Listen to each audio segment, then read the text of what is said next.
Fuck you for killing everything I love. How the fuck do you even have a job? You missed all over something sacred, now it's time to pay. You worse than torture, worse than hate, worse than anything.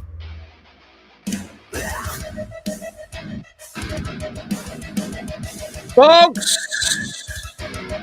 yes.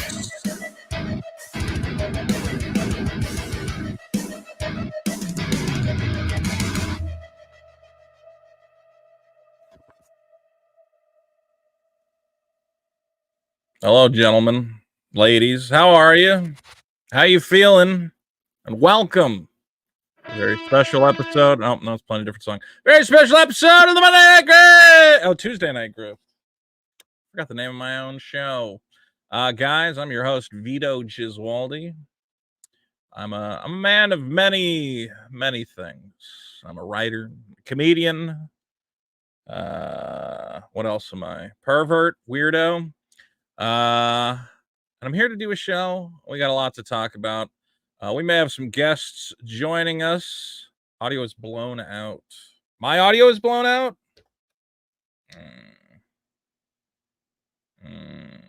I don't like that. My audio is clipping. Test 1 1 2. Test 1 1 2.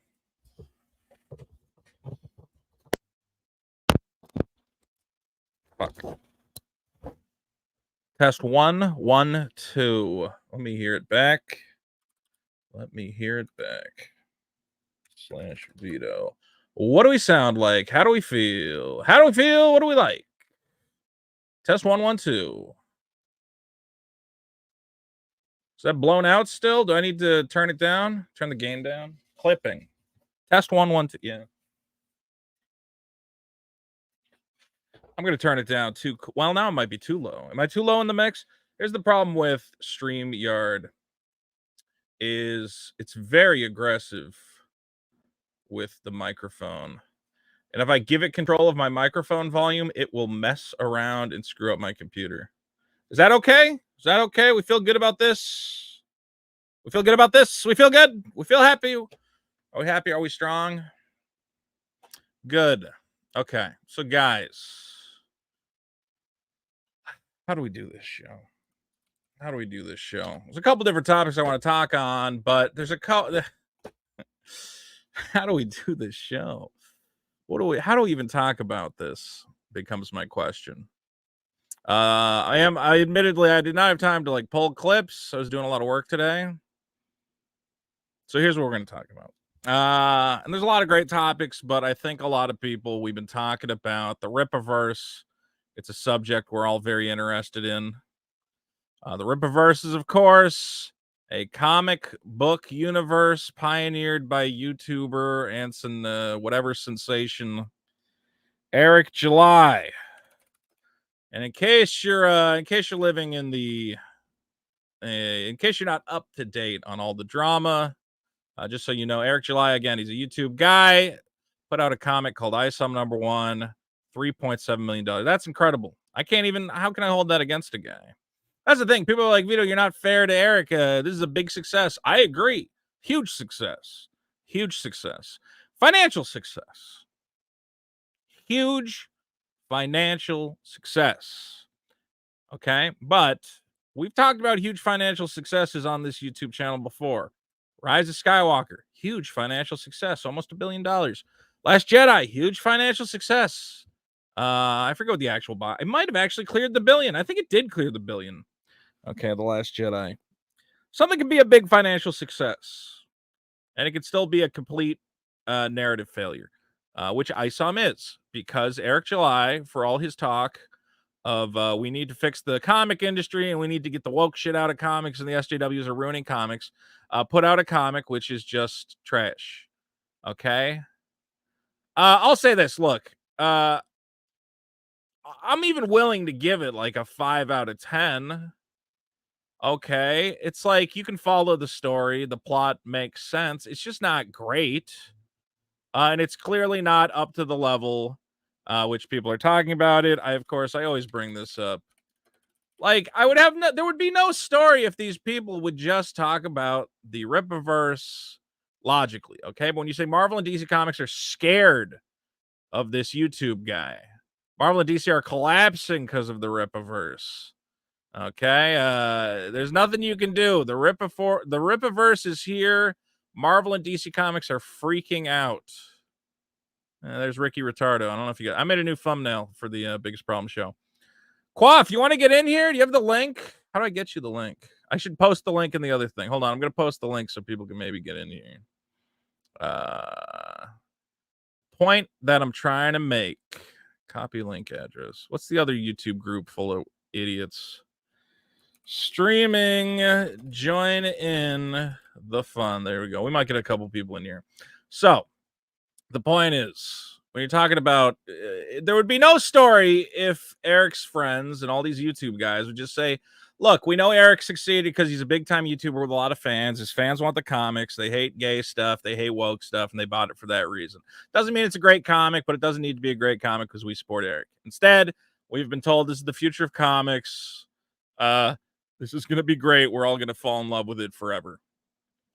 So here's why this story, and I can't summarize all the drama. It's been endless drama. Eric made a video about me, accusing me of getting a lawsuit started against him, which was like ridiculous and bullshit, but I had to deal with literally thousands of his fans and huge YouTube guys he's associated with telling me I'm trash and they're going to sue me into the ground. That was a lot of fun. I love that. Anyway, so Eric has his comic that he writes, I Saw. Okay, and then he has Chuck Dixon, DC, an old man at DC, or used to write Bane, write another comic for him. And what's interesting is this character Yaira that for some reason people are obsessed with, this dumb blonde lady. Not the one who's drawing it, although it is weird that he hired a blonde lady to draw the blonde lady comic, and he hired ladies to write the blonde lady comic. Isn't that kind of woke? Isn't it woke if you get ladies to write the lady comic? Why didn't you just write it? Well, you know who's going to answer that question. I don't know if he's ready. Well, we'll see. Pete might answer that question. Oh, it let me in. The internet let me in. Pete, time out. Is it woke to let ladies write the lady comic? Is that a little too on the nose? I don't know. It is political. It is political-ish. You do see that though. You're assuming that a man would write it badly because men can't understand a lady character, right? Well, you see that also all the time in like entertainment, even political stuff on the right. It's like the black guy's got to write the black movie. Yeah. Wait, you had a white guy write a Chinese movie? Yep. I remember white guys wrote the Mulan movie and everybody freaked out. They're like, white guys can't write Mulan. That's against the rules. It is weird. That is what happens though. And then people are like, when the other side do it, they're like, oh, how could they? This is so political. It's so woke. But then when their side does, they're like, oh, this is so wonderful. So good. Yay. I'm willing to say this. Look, I think the Soska sisters, I've been told they have written legitimate comic books. They wrote a run on Black Widow, which was apparently critically acclaimed. I think they seem talented.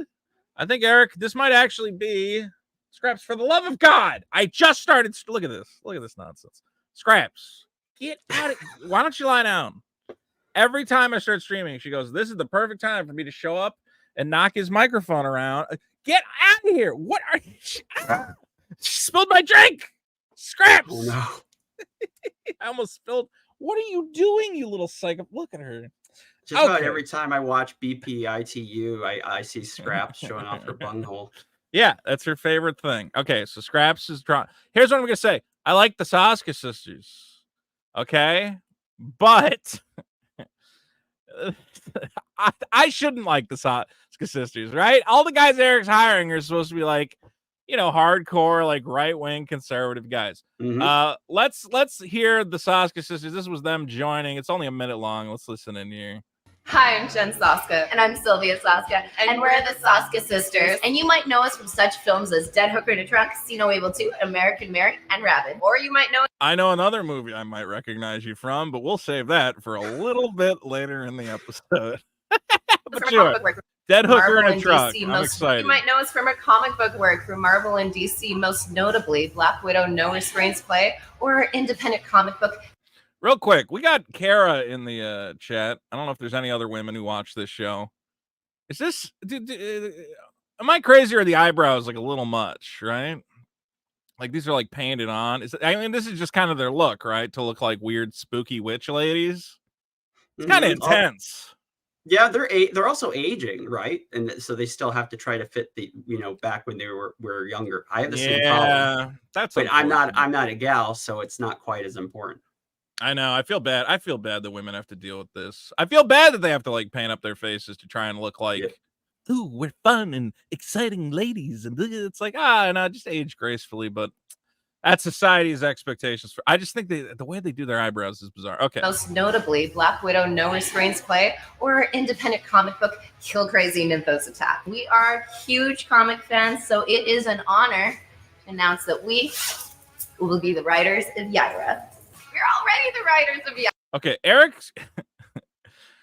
Eric is spending too much money on everything he does, like an unnecessary amount of money, right?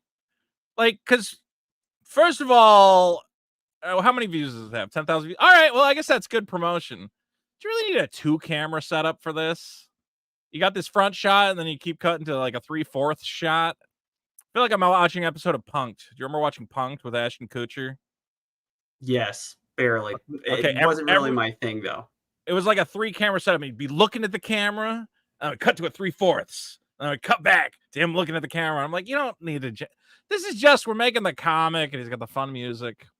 Maybe I should be impressed by the production quality, but I feel like he's paying like 10 editors to put all this crap together. You're already the writers of Yaira. The book is coming at you guys fast. We're huge comic book fans, and to be able to write issue 1 for a brand new character is the honor of a lifetime. We've been working very hard behind the scenes, and we cannot wait to share what we've been working on. Thank you so much for reading. Thank you, guys, and thank you to all the Yaira fans. We love you. Yeah, thank you, Eric. Thank you. You know, it's kind of funny, Vito.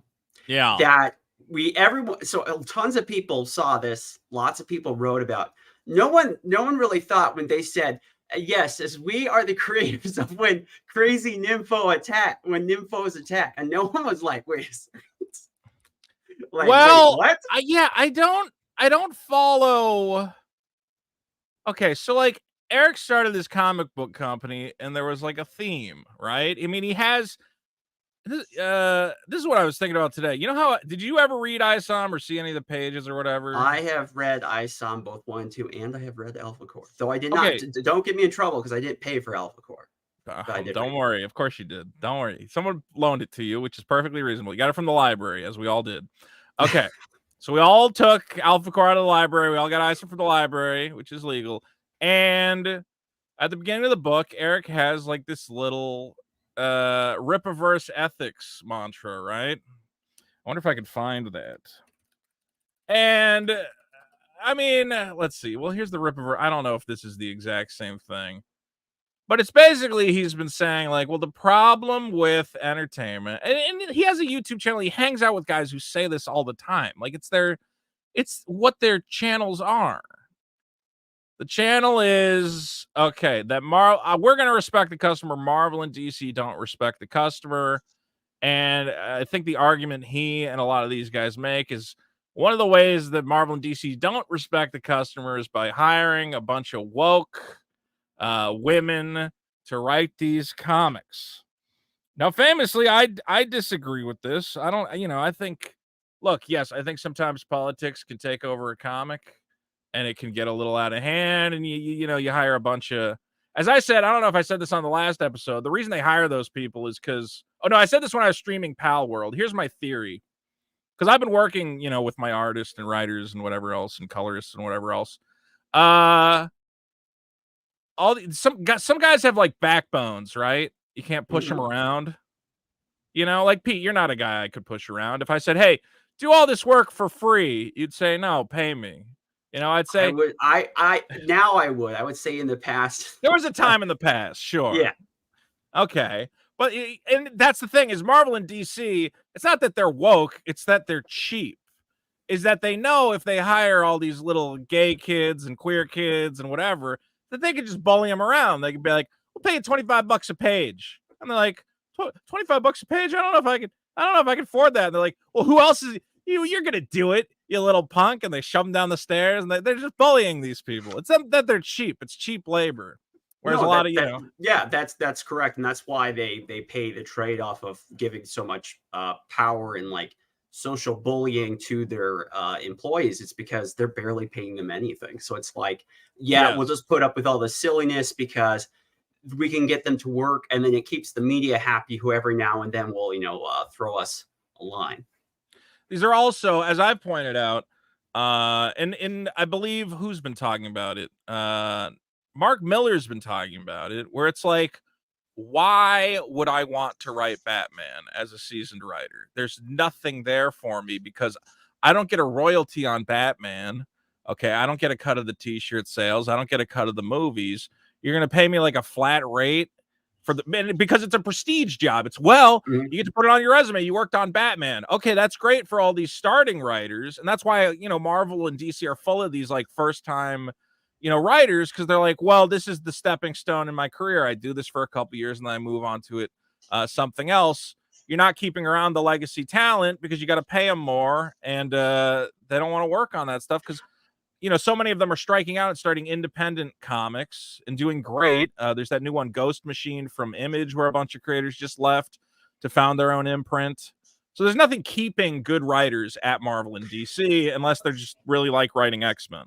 Yeah, and it's one of the big reasons there was a boom in the 80s and 90s was that they were the big two, after some lawsuits, had finally decided they actually were going to pay out royalties for characters that were created by their star writers and freelancers, and then they just stopped honoring it. So even if they could somehow, they let Chuck Dixon come back. The thing is, though, if he gives them his best ideas, his best characters, he gets no future royalties on it. He's just, they get to keep it all. He only gets the prestige of working on Batman. Whereas in the 90s, if you made a new character like he did, Spoiler, or a variation of Robin, that character shows up in later media, then he gets a small little payout. But that's not happening anymore. Yeah. So basically, these writers, they're not getting any sort of real royalties. Mark Miller has said what DC and Marvel need to do is get all these big guys to come back, all these big time, get like Todd McFarlane and tell him we're going to give you 90% of the revenue. And that comic's still going to sell. If a guy like Todd McFarlane did a Batman book, it's going to sell crazy. Even if you did a 50-50 split with him, you'd probably make more money than a lot of comics. Okay. Yeah. The point I want to make is that, again, this is what we hear from guys like Ripa, as Geeks and Gamers, whatever else. The problem is hiring these woke writers, and that's what's ruining comic books. Now, I pulled up some examples ahead of time. I mean, I'm not making it up. That's what they say. It's like, why do they hire all these people, and they're pro-trans, and they're pro-gay, and that's all they talk about, whatever else. Yeah, and the code of ethics is there. It is smart marketing because it's saying to their potential consumers, hey, we're not going to do all that stuff that you hate. We're going to be reliable. Yeah, I mean, look, and Eric always says, well, I never marketed it as anti-woke. And it's like, yeah, but you let New York Post, you let the New York Post run with this headline. At no point did you say, hey, hold on, guys, it's not anti-woke. I'm just anti-woke comic book defies cancel. How does it defy cancel culture? That doesn't even make sense. He doesn't need to say the exact words anti-woke, and I guarantee on some tweet somewhere he or his employees use the term. But putting that aside, putting aside the technicalities, obviously this is the game. This is the game. We all know this is the game. Let's stop. It's a game. We know what's going on. How is he defying cancel culture? Nobody's canceling Eric July, as far as I know. I could be crazy. There was a Fox News thing. What did Fox News call it? Okay, and we say this is how this guy, defined his comic company. This would not be news if it was just a guy making a comic, but because, I want to allow news. Regardless, newly launched non-woke comic book, again, defies cancel culture, whatever the fuck that means. It makes 1.7 million. I think it's like defying cancel culture in like general, not like specifically against Eric. Just like we're going against everything being canceled and being woke. So it's just kind of like in the general sense, not that anyone's trying to cancel Eric. I do want to address this real quick because I know Ethan Event Skyver is also streaming a bit about this. Does anyone know if EVS is as misogynistic as he appears in his streams, or is it a bit like Dick does? Dick's not doing a bit. What are you, crazy? No. No. Everybody's joking around. You know, He's a performer. EVS is a performer. He's a performer. Everybody's a comedian. We're all joking around. I'll say misogynistic stuff. Honestly, guys, if you watch my channel, I feel terrible for you ladies. He's a full-time carer for his severely autistic daughter. Yeah, he's got a wife. He's got a young, an autistic daughter he takes care of. He does look. He has some like old school ideas. You know, and one of his ideas is he says, well, you know, if you're making comic books for guys, most women are not going to be able to write them. And I think he can make that argument. I get the argument he's trying to make. Real quick, let's address some super chats. Ride Dog, do they really kiss in the movie, or is it one of these things where they move their... I believe they actually do make out, but you're spoiling the reveal.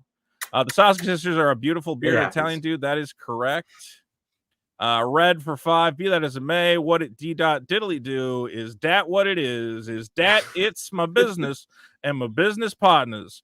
It just is what it is. Diddly do it is. Oh, I have my own ways. I have no problem with how Ethan speaks. EBS has gotten 3 night letters about you because you commented in his chat, Vito. Are you serious? Because I'm in the chat? I hope you're joking. He got the one night letter, but that wasn't so much about you. I thought it was about like Nick Rakai and just in general. We're going back to the generals. Like it was like you have all about these people. Dick. It started off me and Dick. Look, there's too much drama to cover here, but basically, I said Ethan's comic sucked. Then Dick said Ethan, or no, sorry, not Ethan. I said Eric's comic sucked. Then Dick said Eric's comic sucked, and then it became this whole huge thing where because Dick and Vito said Eric's comic sucks, no one's allowed to talk to us. No one's allowed to stream with us. Anyone who does is an enemy of the culture war. And my favorite enemy of the culture war is here. His name, of course, is George Peter Gatsis. George. I'm everybody's enemy. You're everybody's enemy. I love everybody equally. Hate me. Well, George, I don't know. What has been your take on the Rippaverse? Have you read any of the Rippaverse comics?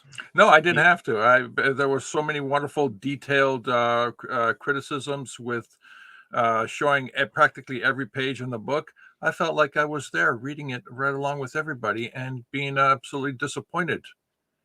But I was very happy at the end. I was very happy. Every review that when it finished, I was so thrilled. It was the most amazing moment in my life because I said to myself, I didn't spend any money.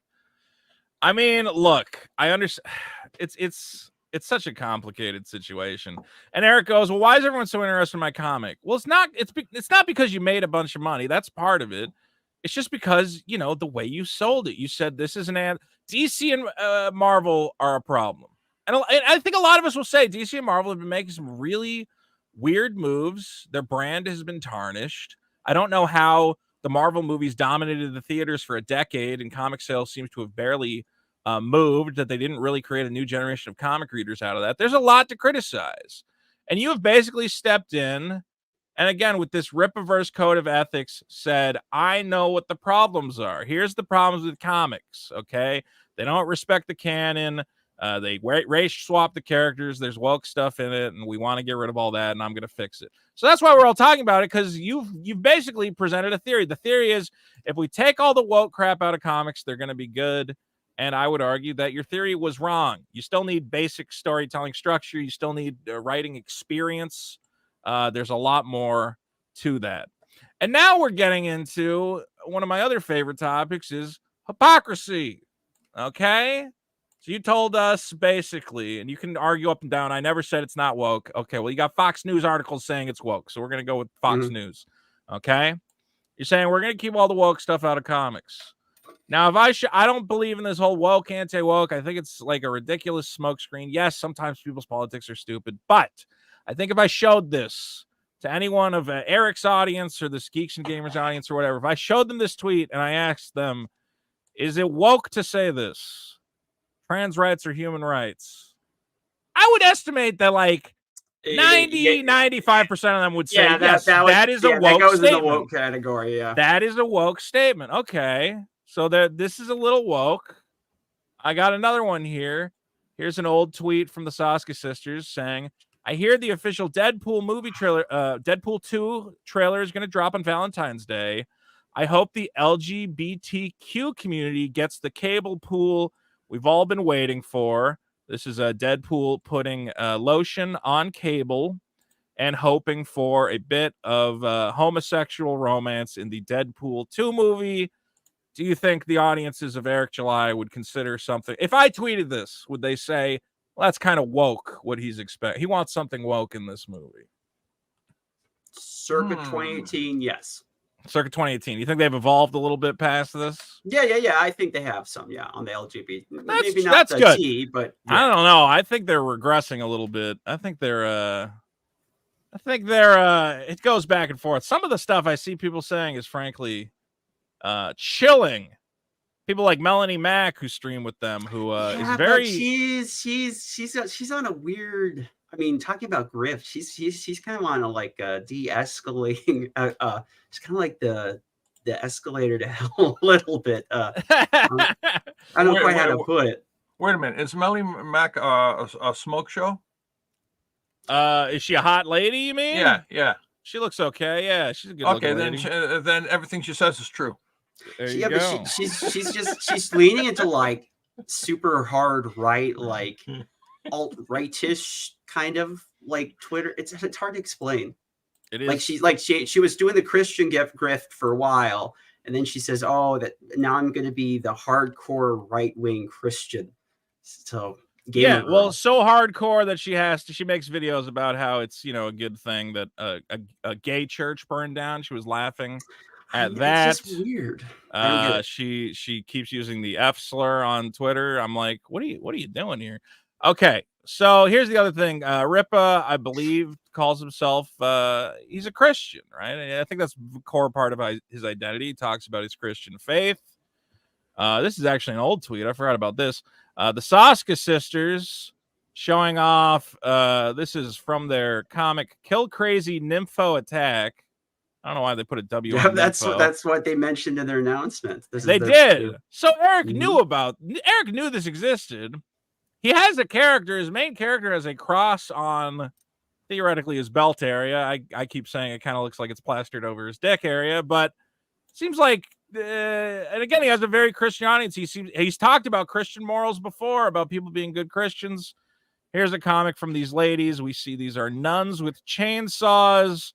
Here's a police officer, and she is reaching into his pants and ripping off. Oh my goodness gracious! This is from that's gonna get you demonetized. This is just another Judge Dredd comic without the dread. Well, here's the thing: is I don't have a problem with this. I like crazy blood-soaked nuns with chainsaws going nuts. I'm just confused because I go, well, this is not Eric July's brand. If Eric July put this out.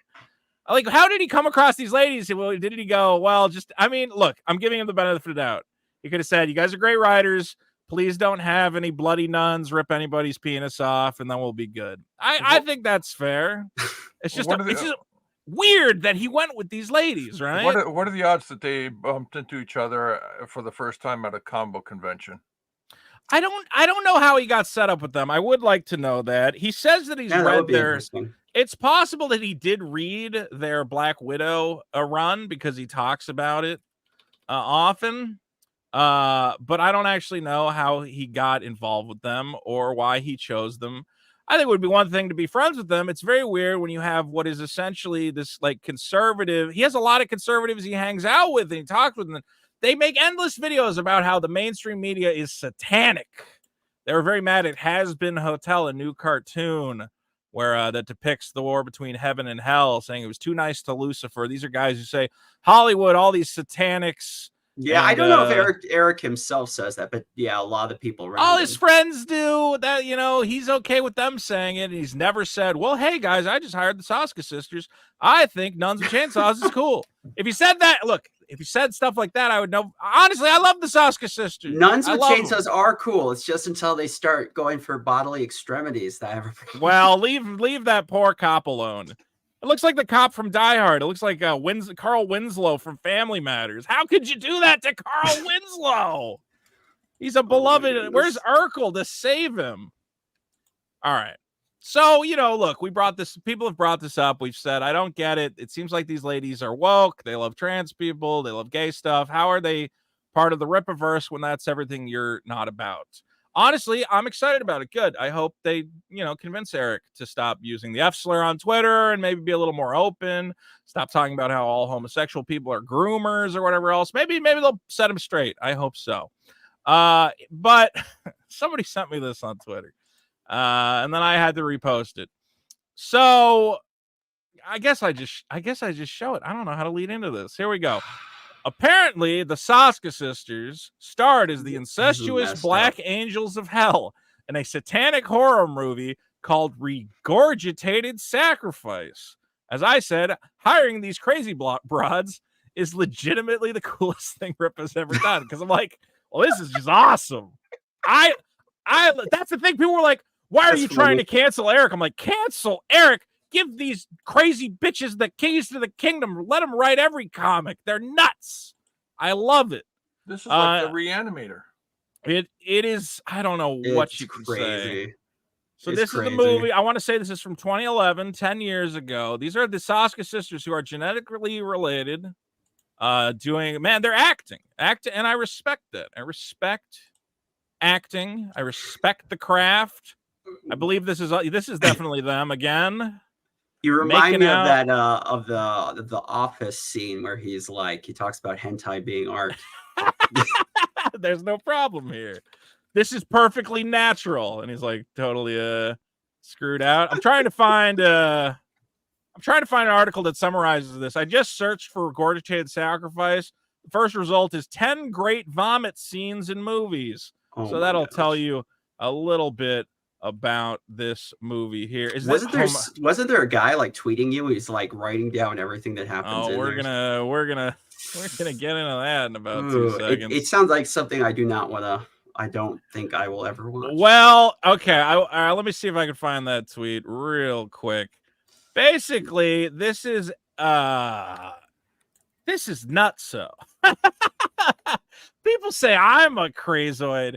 The stuff in this movie is like the stuff you read about, like this is like Faces of Death stuff.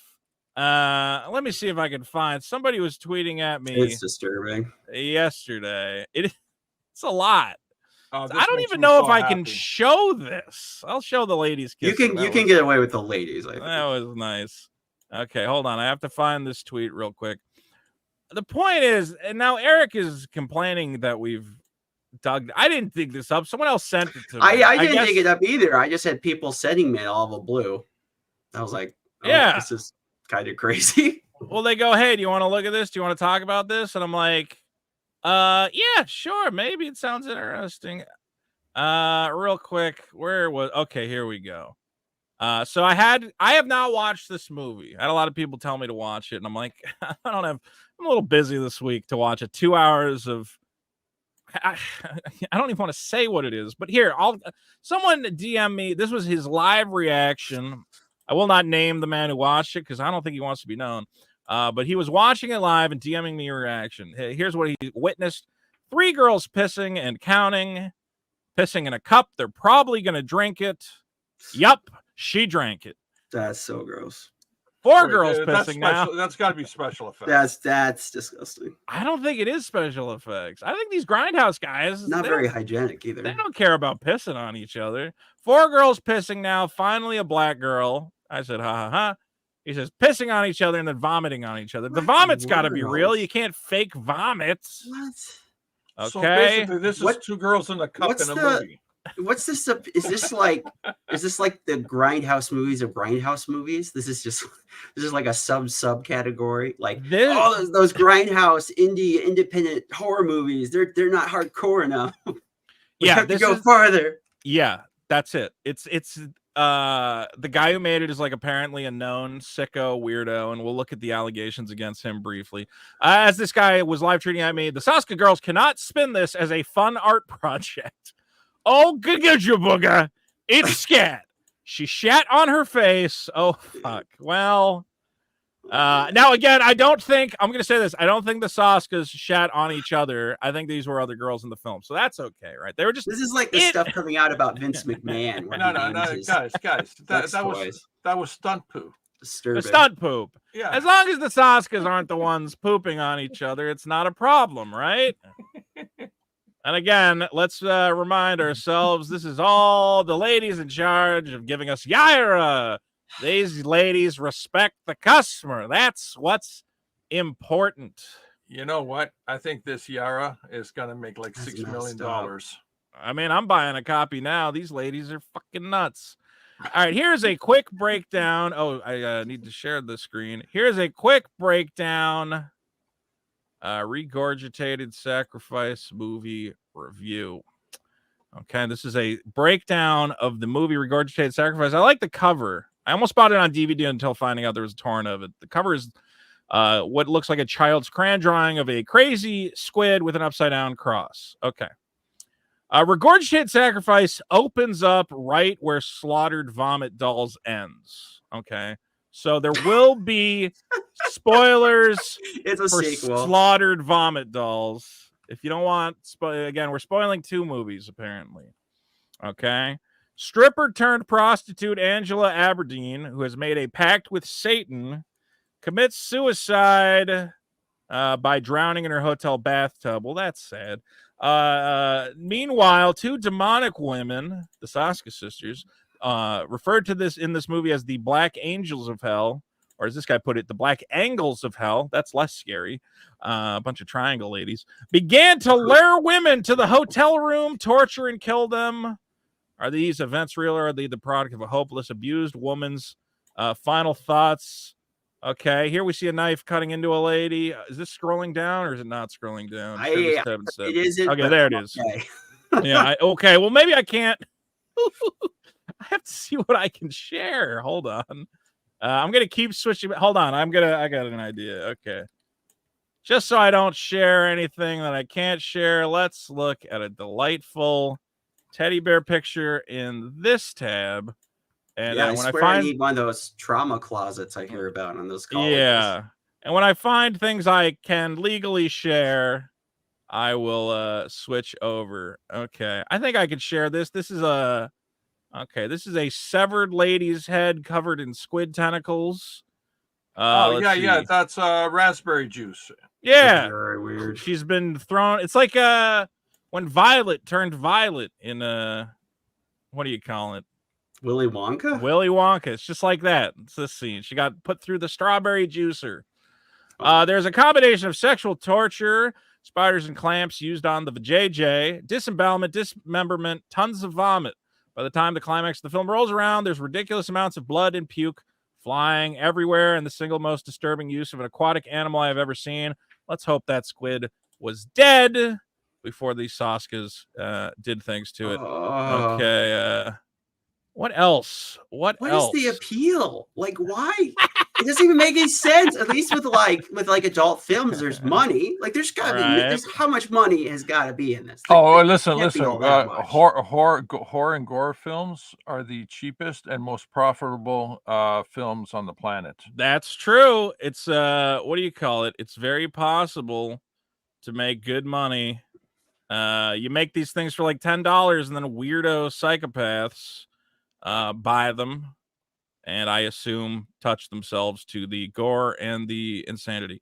What can we say? Let's take a look at the IMDb or ReGOREgitated Sacrifice. Oh, they have a different cover here. This one has, is Satan real? Of course he is. This, of course, from the famous director Lucifer Valentine. Okay. Soska sisters, what are you doing? Why are you wearing this? I have no problem with this. I don't care. Look, weird art house kids, y'all go through your blood, sex, nonsense phase. But when the conservative influencer comes to you to write his comic book, you go, I don't know if we're a match. Feel like maybe it's out of our wheelhouse. Again, this is from the Vomit Gore trilogy. This is a trilogy of movies, much like Star Wars. You can't miss them all. Maybe they'll do a prequel saga. We will see. So here's one thing that is interesting. Top cast. And you'll notice Jen Soska, Sylvia Soska, uncredited. Now, The question is then how much are they involved in the film then, right? Well, as far as I understand, they are the Black Angels of Hell. They're very involved in the film. They just didn't want their name. Here, you can also potentially have your name removed on IMDb. If you're not actually in a credit sequence, you can tell them, don't connect this to my account. Because if we look at their account, I want to see if they're actually... Okay, that's their director credits. Actress. Let's see if they're actually credited on their own page. It looks like they might not be. Okay, yeah, so they're not credited as actresses here on their own page. So you can, if you're uncredited, even though IMDb has them as uncredited, it will not connect it to your actual IMDb page. So this is something that people would not have known about unless they've been following them for a while or have seen their tweets. Again, back when this stuff was coming out, they loved this guy and they loved the work they were doing for him. I don't think they've ever commented on, what happened or if they broke ties with this guy. But clearly the fact that I'm going to assume they asked to be removed from the credits on IMDb because they didn't want to be associated with this movie and this Lucifer Valentine guy. Maybe I'm crazy, but that's just my theory. I mean, it's smart. I get it. And we'll find out why in a second. Let's take a look at this teddy bear. Guys, should we get a copy? I don't want to watch this movie. People are telling me to watch it. I don't want to watch it. No, hey, do what I'm saying. no, Do not. Vito, hold on, guys. Do what Ethan does. If you're gonna have to watch it, the chat's gonna have to give you what, $200? $200? No, you gotta pay me more to watch that. Maybe me and Dick will watch it if you guys give us like $1,000. Jesus Christ, we'll do a watch along. Okay, so here we go. So now look, I don't do guilt by association, nor should we. But I think that it's okay to say, what are you doing? Get out of here. Damn it, it just screwed up my whole thing. I think it's okay to say, well, if they were hanging out with this guy and they were his best friend, did they see anything weird? Were they any part of it? Well, you can ask those questions. I'm not going to accuse him of anything. But this guy, Lucifer Valentine, apparently not a great guy. There's actually an entire Reddit board devoted to this guy and various allegations against him. And again, we're not going to do guilt by association, but I would say, what do you call it? I'd say the important part of this is that fuck, I lost my train of thought.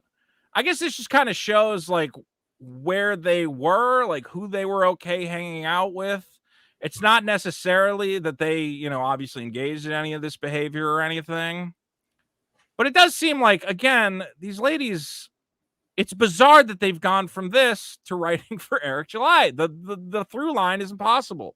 What is this? What is this? Get out of here. Yes, I know the page has 18 plus content. Yes, I'm over 18. Reddit, my God. But they went from that to writing for Marvel before they That's came true. over to Eric July. But shouldn't Eric July say, again, Eric July, this would be a perfect situation for these guys, okay? These guys like Geeks and Gamers or whatever else. If they found this horror film containing this satanic imagery, directed by this abuser, whatever else, and those ladies were getting announced as the new writers of another Marvel thing, they would have a field day. They would make endless videos about it. They would say, Marvel hires satanic, incestuous lesbians to write Wonder Woman. This is an outrage. This is everything wrong with the comic industry. We can't believe they would give a job to these horrible people. I'm not saying that because I don't care. Yeah, I understand that, when you're in your 20s, you make a bunch of weird, stupid art house films. I remember my friend dragging me to a dodgeball gym, and me and a Russian chick stripped naked, and he took art house photos of us. And I said, you know what? Whatever. He's a weird photography kid. If it makes him happy, I will get naked and take photos. Is that a true story? That is a true story. Okay. I might still have the photo. It's there was a hot naked Russian lady posing. And behind her were me and my friends wearing like skull masks and, posing like psychopaths. Because I hung out with weird art school kids and I get it. They're all fucking weirdos. And I said, well, if I do this for him, maybe he'll, give me his magic card collection or something. I've met art house kids. They're fucking weirdos, and I get it. I can't wait to hear. I can't wait to see this on Biggest Problem in the Universe. Dick is just going to be great. I want to bring. He's my buddy's still a photographer. He's calmed down now. He's gotten over his edgelord phase. Now he just takes pictures of people on the street. I'd love to bring him on the show sometime if he's ever in town.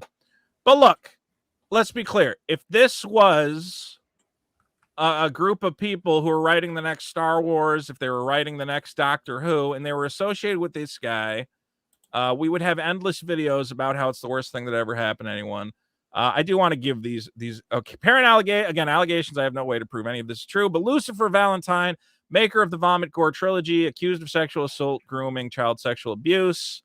Horror influencer Taylor Hyder has posted a long Twitter thread accusing Lucifer of grooming and sexually assaulting a number of underage girls.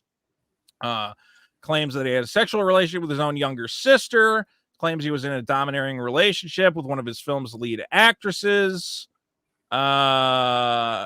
Look, this goes on forever. This is too much. Yeah, I think this is all bullshit, because if anything like this was true, there would be a court case, there would be arrest, there would be investigation, all that stuff.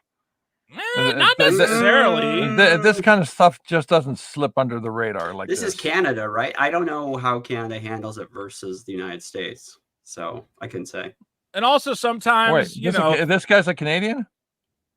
I believe these are, well, the Soskas are from Canada, so I would assume all these guys, I'm sorry about that. Yeah, it says right there, history abuse the Canadian. Geez, as a Canadian, I'm sorry, guys. I'm really Hibernation sorry. asks, were they 30 years old? That's old enough to be over that edgy BS. Well, I think they're in their 40s now, so I guess you could say they were probably in their 30s at the time. I think they look about 40. The problem is, it's hard to. And again, I'm not trying to cancel these people. I don't believe in guilt by association. But here, I believe this is an interview with them where they say, I can't relate to anyone who isn't Lucifer Valentine. Did you think that I was going to be some sick maniac or some shit? Or what? I had no idea what you'd be like watching Slaughtered Vomit Dolls. Like, what the fuck do you think Lucifer Valentine's going to be like? And that mask, I was like, holy fuck, there's going to be this guy in a mask with a knife, stabbing chicks, making them puke on themselves. I don't know what the fuck it's going to end up being like. I was so intimidated to meet you. When I first met you, I was like, oh, I don't want to say anything stupid. I don't want to be a retard. You get really self-conscious. You're like, so cool. Well, that's not woke. This is advertising. I feel that we relate on a very, very deep level. It's kind of this like is a double grunge advertising. Sword. Like, before I was like, oh, I don't know if I'll ever be able to relate with Lucifer. And now it's like, I don't think I can ever relate to anybody who isn't Lucifer. But like, did you think that? So they love it. They love it. They love being in the movie with the vomit and the poop and the pee-pee. It's hard to make a case when the person who is being alleged against name is Lucifer Valentine. And his name is Lucifer. Did you think you were making a mistake? The vomit horror movie trilogy. It's like, that's a hard case to beat. It's I had no idea that Lucifer was up to no good. I had no idea. I can't believe it. Okay. I'm trying to find Eric July, who has been on. Look, in every. Here we go. Does this have it? Eric July's Rippaverse. Again, Eric got sued by a Christian ministry, and they said, well, we don't want to be associated with the Rippaverse. And he's like, well, why not? I'm a good Christian. I'm one of the good ones. Ripa obviously settled his lawsuit. It is with a sense of joy and relief. We are happy. We are celebrating God and his son to resolve a major issue between him and humankind. Both July and I, Reverend Berlin Gilvigan, are people who profess a Christian faith, and we both ultimately answer to one master, Jesus Christ. So this is not Eric saying it. He's a nice guy. He's the nicest guy in the world. I think if I showed him ReGOREgitated Sacrifice, he might have a problem with it. I think he'd be like, oh God, what has happened on God's green earth? This is the worst thing. That's a stretch. I mean, that's a stretch. You don't think he'd be upset with a bunch of satanic women puking on each other, George? He's a minister. I don't know. You know what the problem? The thing that What? still catches the back of my head. Okay, so there's a lot of allegations, and nothing's happened, and the guy's still walking around, and this is not like what do you call it? Uh, guilt by association at arm's distance. This guilt by association, from across the pond. It's not about guilt by association. Okay, they made the movie. The movie is offensive. Okay, and Christians who are Eric's whole thing, and the guys around him are making endless videos about how the godless liberals are all working for Satan to poison our entertainment with a bunch of woke SJW Satanist propaganda. And he hires a bunch of woke ladies who make literal Satanist propaganda. Like, it's not even like debatable. It's just like, hey, Satan's cool. Watch our cool Satan movie, right? Couldn't they have a redemption arc? They could have redeemed themselves by now. Redeemed themselves how? Don't they have to disown? Don't they have to embrace Jesus to redeem themselves? Maybe they did. That's why they're working for Eric. Okay, so your theory is that the stars of ReGOREgitated Sacrifice, who as of 2 years ago were making making comic books about nuns cutting off cops' dicks, have changed dramatically, have now embraced the light of Christ our Lord, and are prepared to insert themselves into Eric July's Christian comic book universe. Yes. It's been great having you, George. That was George, everybody. What a show. I love you, George. Okay. Well, now that George... Guys, check out George's comic. What is George's comic? I forget the name of his channel. What's his YouTube channel? George. I got to give him a plug at least. I feel bad now. What's he talking about? Well, maybe they found Jesus. No, I don't think they did, George.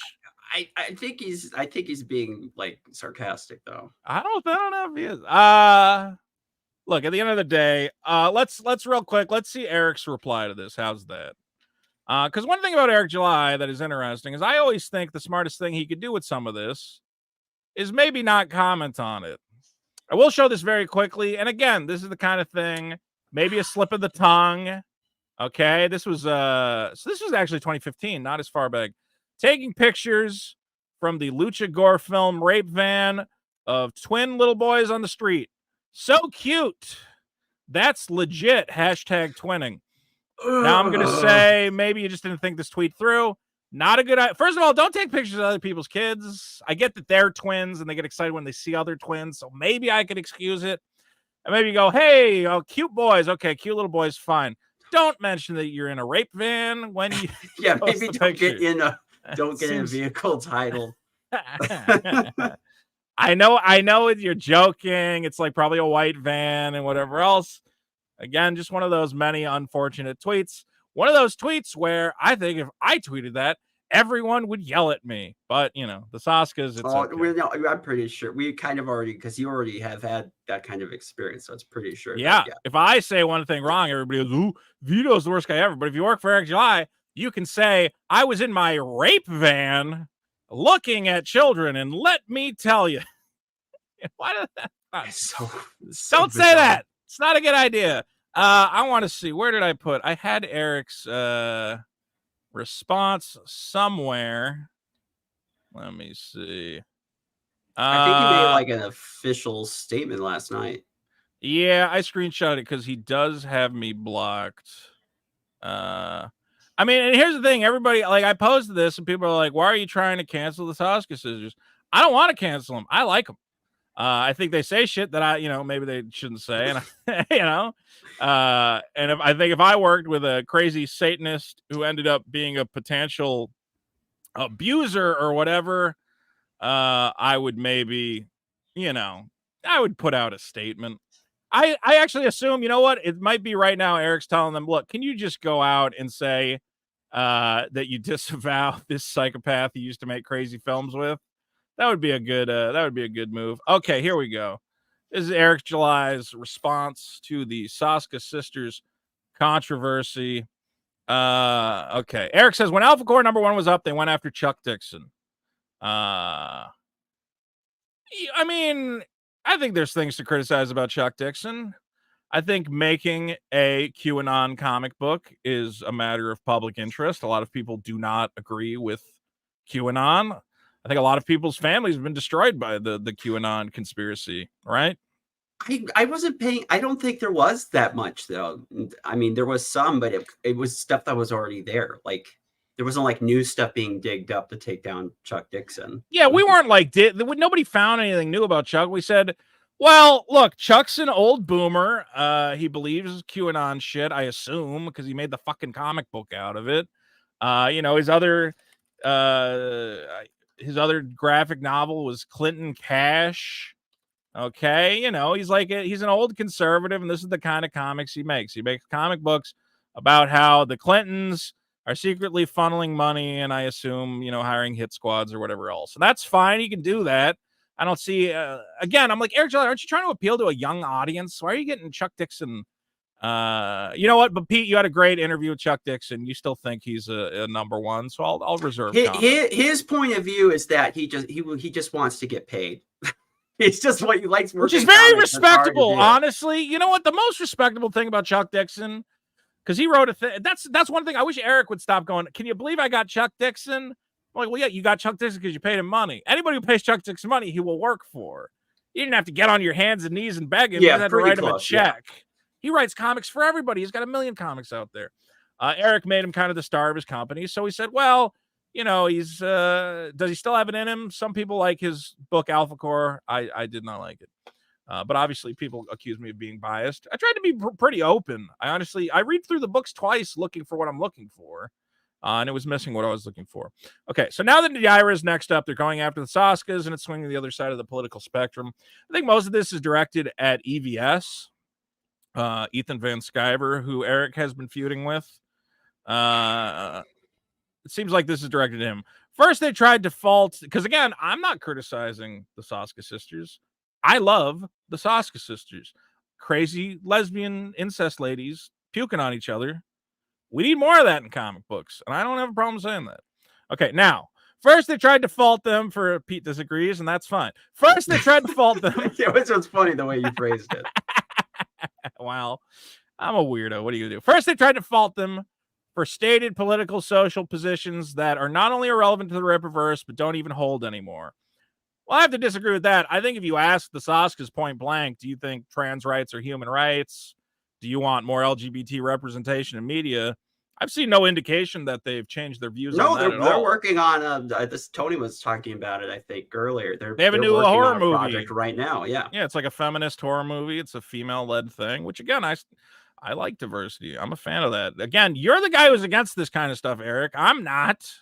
A lot of us are like, yes, you can go over the top and it can suck sometimes if the whole movie is like, hey, let's do gay stuff. But a lot of, you can have diverse characters. Okay.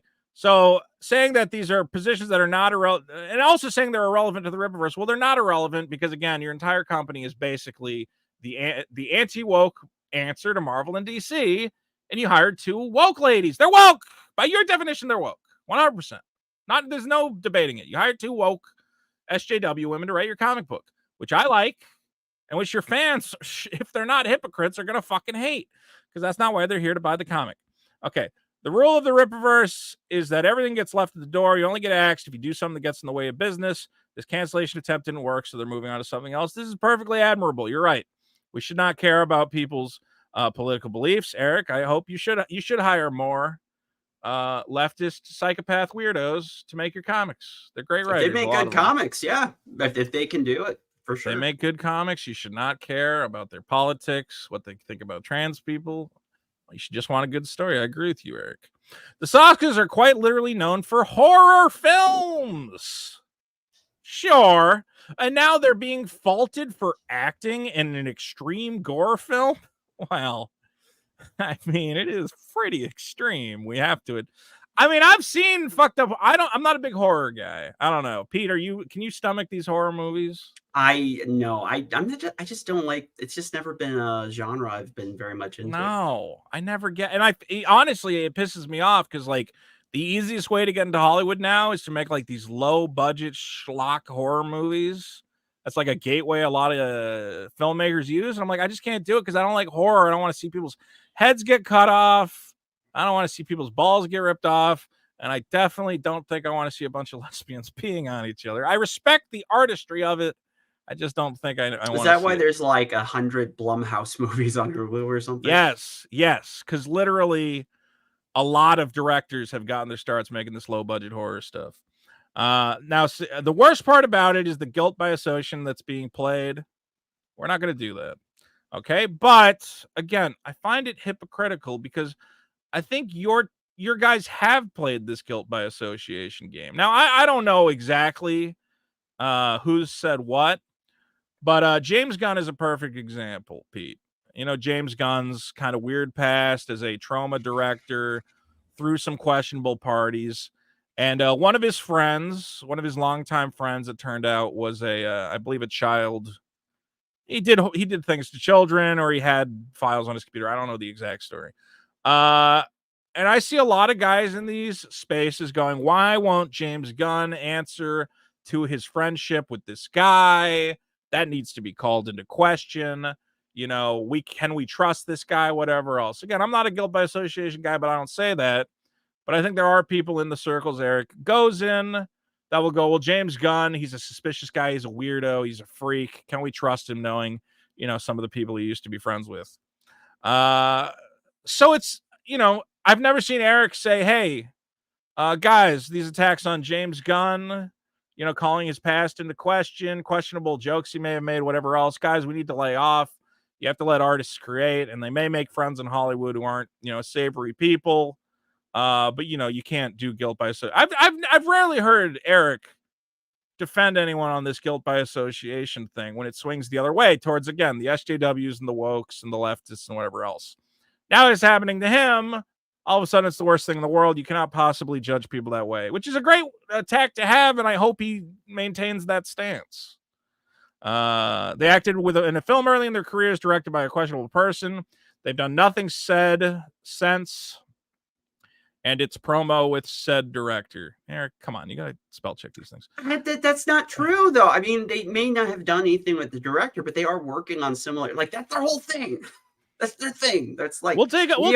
We're the Soska sisters. We do crazy stuff. We do raunchy, bloody comics. That's us, bro. Like, I mean, we saw the comic. Do I have to bring it? I'm gonna bring it back up real quick. They put in their promo for your thing. They said the lesbian nympho comic. Check out our lesbian nympho comic. You knew about this.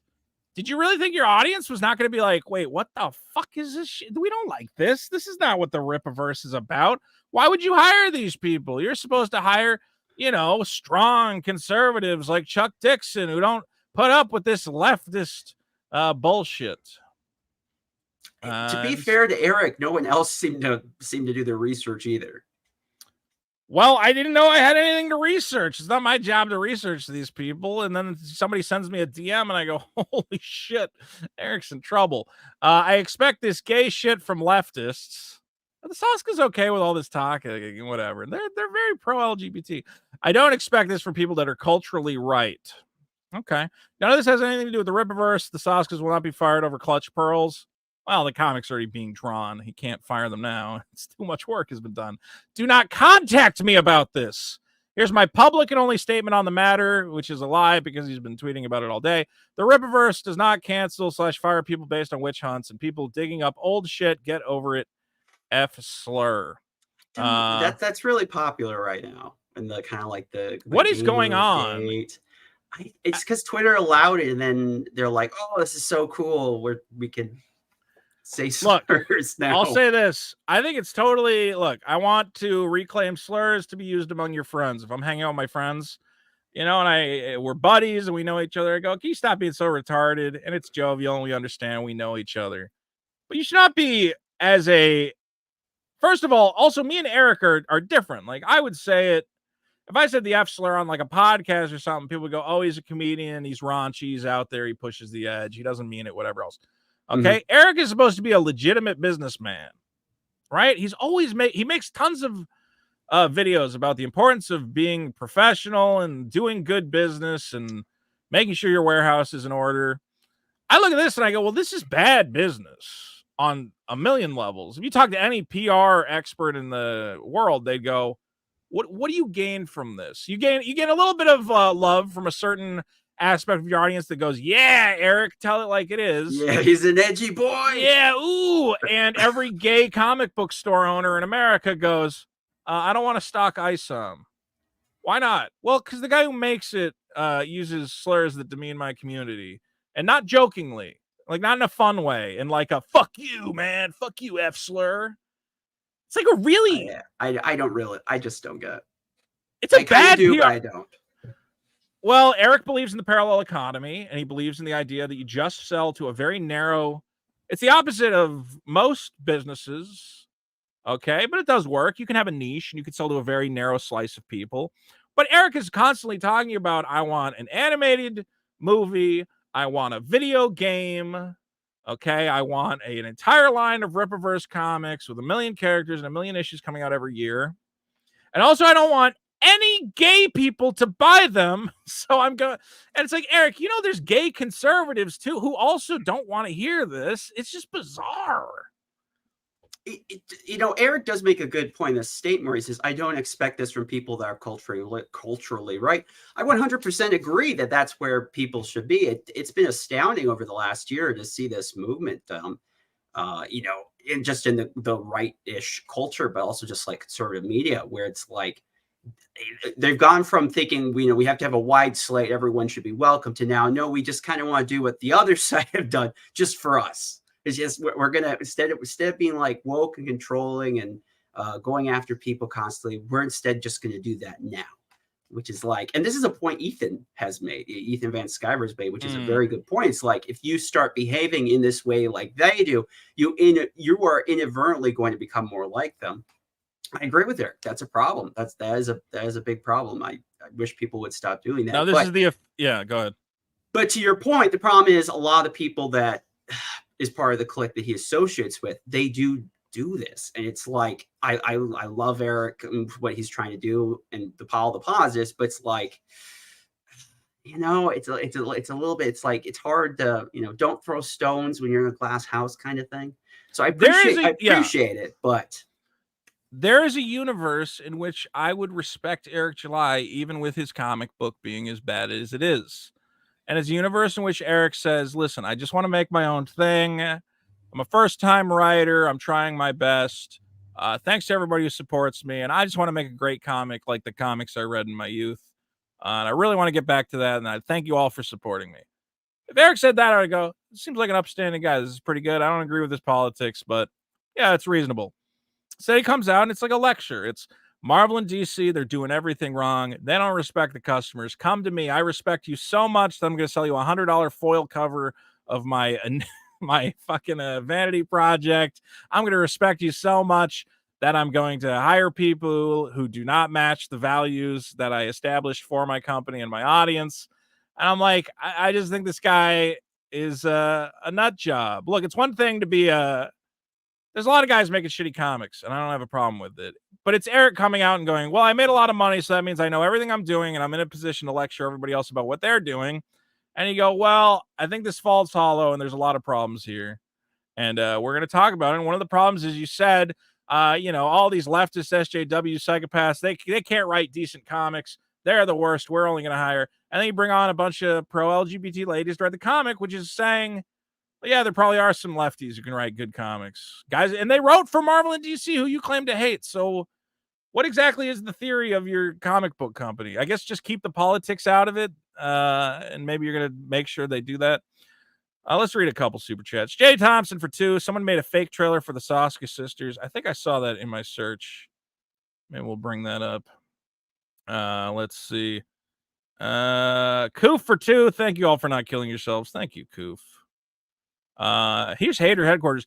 They said behind the scenes it was empowering for the drug addict being manipulated by Lucer Valentine for them to beat the shit out of her on camera. Well, look, I don't know exactly what's going on. There's a lot. There's a lot of deep lore. Benjamin Wheeler for 10. Vito, I'm listening to you on mute right now because I'm in a late night work call. Thanks for restarting the Grift. Excuse me. Also, you're just as loud on mute somehow. I don't know. Congratulations. It's like Vito, but light beer. There you go. Jim says part of the settlement was Eric cannot spell ISOM with all caps. He has to spell it like a name, ISOM. Yeah, it's a perfectly reasonable settlement. We're not going to talk about too much about the settlement tonight, but it was a situation where Eric freaked out. He blamed me for him getting sued when all he really needed to do was talk to those people and go, yeah, I could see how there's like a possibility things could be confused. Why don't we come to an agreement? LP Dirty T, people trying to say that tweet is okay are insane. I believe he refers to the rape van tweet. Here's LP Dirty T putting some white vans in the chat. I did not know there was a white van emoji. Me neither. Now I know. Kara says what I just saw was worse than House of 1,000 Corpses. LP Dirty D, I'm glad Eric wrote this tweet. I forgive the Soska sisters for their vomit gore video and rape van tweet. Get hyped for Yaira. You missed the worst part, man. A lot of crazy / not funny stuff. Well, I tell you what, guys, I have my Twitter open. If you want to DM me anything I'm missing, you are welcome to do so. I mean, what else can I cover here? There's so much. And I do. Okay, here's George. I have his thing. Guys, George came on earlier, and I kicked him off because he's a Soska apologist, which is fine. George Peter Gatsis, please check him out. He's got some great comics.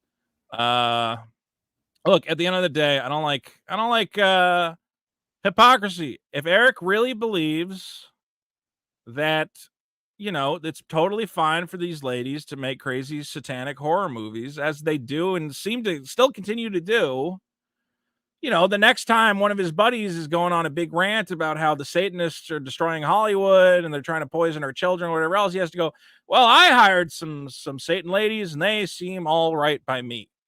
Somehow I don't think he's going to do that. Eric is a hypocrite. What's the scoop on Jasmine? I know that we found who Jasmine may be. I have not followed up on any of that. It's too bad Tony's not here because he's become like an Eric July historian at this point. Tony is a man with a lot of time to research things. I should have had him send me all the new stuff. As Rydog says, rape fans in the chat, disavow. Eric censored that final word on YouTube. It's the same statement, but it's just, why does he do this? Eric put out a community post about me at one point. And I was like, bro, like, you know, we're having a radio feud, right? That's the other thing Eric doesn't understand is he's like, oh, you know, these guys are trying to ruin my business or whatever else. I'm like, it's a radio feud. I just think you're an idiot and you make bad comics and I want to talk about it. Why don't you just keep it above? I'm not like making my whole, well, now I am, you know, I guess now. For a long time, I never put any videos on my main channel about this guy. I didn't stream about this guy. I had a second channel where occasionally I'd weigh in because I do find his comics interesting. But now he's just made the drama so insane that it's like he almost can't not comment on it. He said, which genre would you like to see the Rippaverse explore? I said on Twitter, we need more lesbian satanic piss comics. Here we see him posting on YouTube. I don't understand. What do you get out of this? Oh, that is interesting. Love the Soska sisters. It's so crazy that you can go from a guy going, fuck you, F slur, and then they go, Janet and Sylvia are such sweethearts.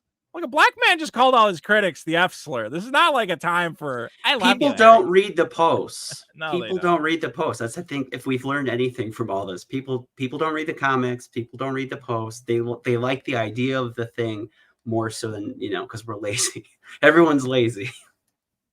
Look, this would not be a problem. Again, the only reason I bring this up is because you and all the guys you're with are constantly talking about the history of these writers. Like when a new writer gets attached to a perfect example. What's the lady who's making the new Star Wars lady? Star Wars make men uncomfortable. Okay. Someone was telling me she might have got fired. I don't know. There's like, yeah, well, what do you call it? That stupid fucking Mike Zero guy said it, and everything he reports is wrong. So I don't know. Okay, but here was the tweet heard around the world, and every one of these people reports on it, right? Okay, she's a feminist who wants to make men. This is a perfect example.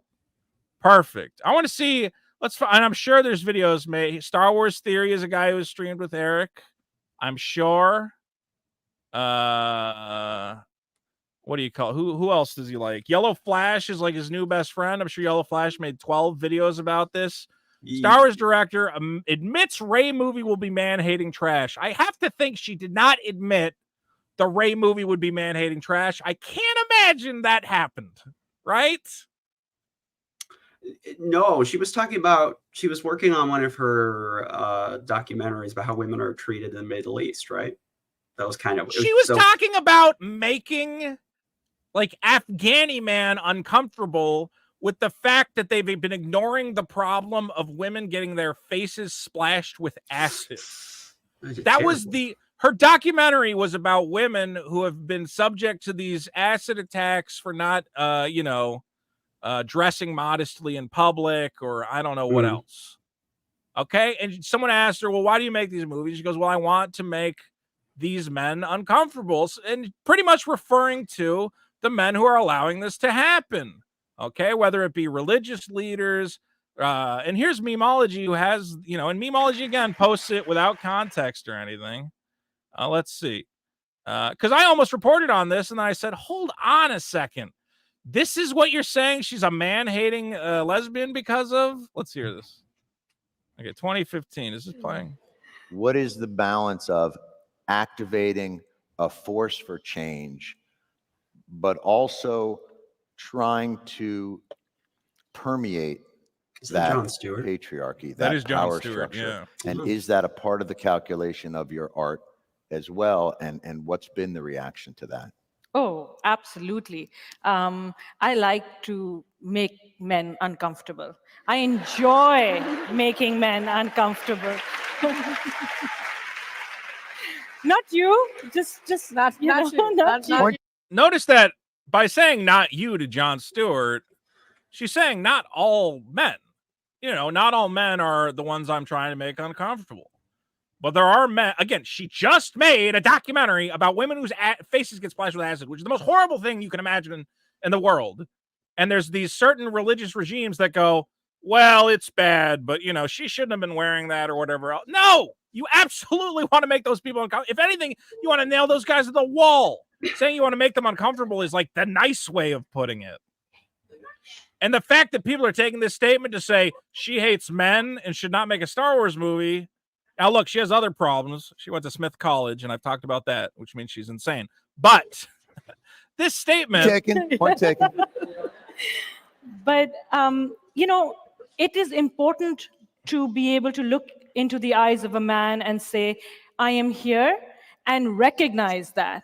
And recognize that I am working to bring something that makes you uncomfortable, and it should make you uncomfortable because you need to change your attitude. And it's only when you're uncomfortable, when you're shifty, when you have to have difficult conversations that you will perhaps look at yourself in the mirror and not like the reflection, and then say, maybe there is something wrong with the way I think, or maybe there is something wrong with the way I am addressing this issue. Okay, so I'm going to make an argument in favor of this lady. Yeah, I think you should be uncomfortable talking about acid attacks. We're uncomfortable talking about it right now. Pete visibly cringed. I'm thinking about. Have you ever heard of the term Vito? This is more like 4chan Reddit. It's like the racism doesn't meet. The demand for racism doesn't meet the supply, and it's like this idea like there's some kind of bad thing that's happening, and people really want it to be true, but there's not enough happening. That's how a lot of that. That's how like a lot of stuff is these days. I know, this is kind of something I get in Culturescape this week. My super special secret guest, but it's like they think this is what's going to be said, or they kind of want this bad thing to be said. And so if someone can dish something that's kind of similar, it's a square block, you got a rectangle block, it's kind of square-ish, and that's enough. And then you just kind of pound it in, and then you can just make outrage dollars. And it's so prolific right now in media. So many, especially. Look, 50,000 views for Memology. Yellow Flash. This is Eric's like best buddy. Okay, taking people out of context. Okay, you watched that clip, right? You watched the clip. We heard what she said. if someone described that clip to you as the director admitting that the Ray movie will be man-hating trash, would you say that is a truth or a lie? Half You don't want to truth, talk. You half truth, maybe. truth, half truth.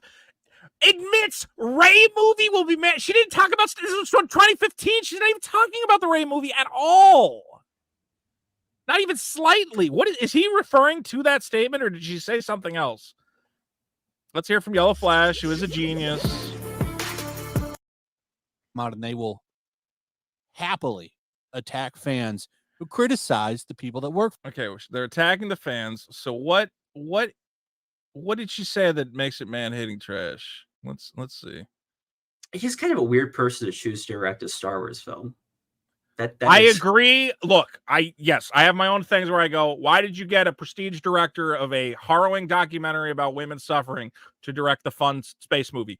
That's a legitimate criticism, and I'm totally there with you. I'm not going to say that because she said in an interview about her documentaries about women, that's not the point that anyone is going with. They're making the other point. They're making the other point. They're taking statements out of context. It's exactly what Eric says he doesn't want to happen. Okay, he says, how could you take these women out of context? You have to put these movies in the proper context. These things that they've said, okay, do not, reflect whatever. Blah, blah, blah, blah, blah. No, you allow all your friends. You have never pushed back on any of this. At no point have you ever said to Yellow Flash or Clownfish, I guess, reporting. We like Clownfish, though. Clownfish gets a pass for a number of reasons. Again, Yellow Flash, Kathleen Kennedy, activist director of Ray movie, hates men. I like to make men uncomfortable. I should have never said everyone needs to make AI thumbnails. They're everywhere now. Everyone knows your secret. I started this, by the way. I started the AI thumbnail trend, and I know they were all looking at my thumbnails and they went, fuck, Vito's killing it. I got to get in on this. Okay? Yeah, again, Disney taps diverse who loves to make men uncomfortable. Guys. It's exhausting to see this It is. I feel a little bad because I feel like I used to peddle somewhat in that, but it felt kind of more innocent then. I think because it's like the percentage of like the post, like it was like a low percentage that were super exaggerating, and now it feels like we've hit a saturation point. There was a point in time. Like this yes, now. Look, I think there's some video. I may have even taken down videos or changed titles where I said, Vito, you went a little too far with the clickbait. This is too much. And I know people hate hearing that. They hear, oh, you feel bad about it now. Well, just because what you hope the audience knows that you're having a little bit of fun and you're stretching the truth. But we've got to the point where I now don't even know, where I wonder if guys like Yellow Flash know that they're peddling trash, or if they actually see this and they go, well, this reflects what she thinks about Star Wars. But I can't imagine this Ray director admits the Ray movie will be man-hating trash. I didn't hear that. Maybe I'm crazy. World Round Geohound says EVS is on fire for the 14th night in the row. Vito, you're gonna have a blast watching the VOD of tonight's Trash Cast. He's playing the clip of when the Flashcast was ducking you. Don't. I don't even. I won't. Holy crap, I'm glad these are a thing again. Also, you need to get moronic opinion. I like moronic opinions. He's allowed on. I'll have to add him to the group. At the end of the day, the hypocrisy of the Rippaverse and the surrounding people around. You can't tell me. You have to believe me when I say that this woman hates men and that's going to make the new Star Wars movie. And also these crazy Satan-loving lesbians are not going to bring any of their politics to the door of Yaira. That's a whole different thing, and it's completely unrelated. I'm like, well, I think half truths. I mean, I said half truth. I stand by that, but I think half truths could be very damaging. I think, like Frost, she said something that was stupid and bad, but it was to her specific daily audience that she was dealing with every single day. It wasn't for the whole internet. It wasn't like every gamer. She should have said it somewhere else. And then everyone else blew it up. Problem, Frost's and so then biggest she got the mistake. blame. Frost's biggest mistake was saying that on G4. Okay, if she went on like a podcast or went on like a women in games panel and said, well, there's a lot of sexism. That's true, but nobody watching G4 wants to hear that. And it just became such an awful soundbite, and it was so uncomfortable. It's funny. Sometimes I'll drive around and I'll think about that moment. I'm like, what would happen if Gerard, like, she just said, my problem is sexism in gaming. And I'm like, what if Gerard had just stood up and went, nope. What do you mean, Gerard? No. Shut it down. Shut it down. Imagine if Gerard had just stood up and said, cut it. Cut the segment. Like, he would have saved the network. Different timeline, better timeline. I think they were all just stunned into next time you're in a situation. We're going to be a little misogynist for a second. I will be a little misogynist. This is not on Pete. Next time you're in a situation and a lady starts fucking something up. All right. And I know your instinct as a man is to politely go, it's not, what, let her, no. You just go along with it. No, yeah. You got to stand up. You got to go, no. You're doing it for her. I wanted someone to save Frost. That was Gerard fucked up as a man. He could have saved her from all this heartache. He could have saved the network if he just stood up and he said, "No, we're cut it. Go to commercial. Go to anything else." That would have been great. Oh, let's just watch it for old time's sake. Come on, where's she at? Frost G4 Meltdown remastered to 60 FPS. Player experience versus the solo player one. But I actually want to talk about something so much more important than Red Dead Online. This is where Gerard goes, oh, interesting. She has a surprise topic. That's always fun. It's fun, and then I don't know what she's going to talk about. Sexism in gaming. No, bitch, shut up. No.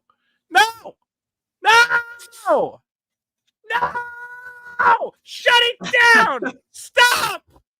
Turn off the fucking cameras.